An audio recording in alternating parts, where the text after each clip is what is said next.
Putang ina mo, bangon muna. Oh, dito siya.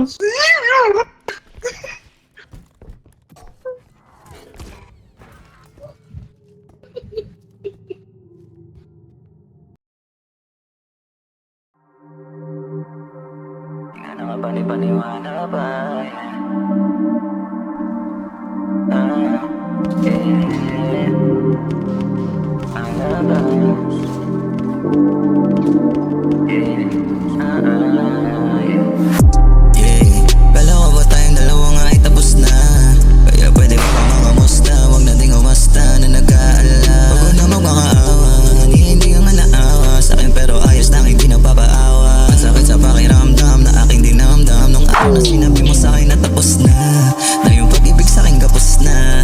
Pasensya ka na rin at ubos na. Mga natitira ko sa'yong pasensya.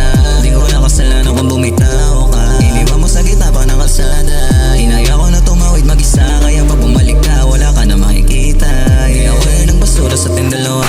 Kaya wag ka umasta na ikaw lang yung kawawa na. Nagpapakita sa'yo ng emosyon tapos sasabihan mo na ako'y nagpapaawala. Kaya ayoko na nga marinig kung ano mong gustong parinig. Girl, wala na sa'kin yung ilig. Kaya pwede ba wag kang mamasta kahit mga musta kasi nga tapos na. Maniwala ka pag sinabi kong hindi ka nakapani-paniwala pa.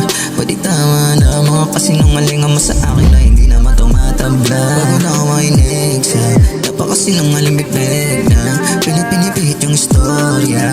Ano ba pag-uusapan di ka rin naamin yeah. Para saan pa mga ating pag-uusap kung binabali mo rin istorya. Yeah, di wala ring kwenta mga pagsasama natin na di ko alam kung totoo pa ba. Paano bang hindi ako magtataka simula pa sinungaling ka yeah.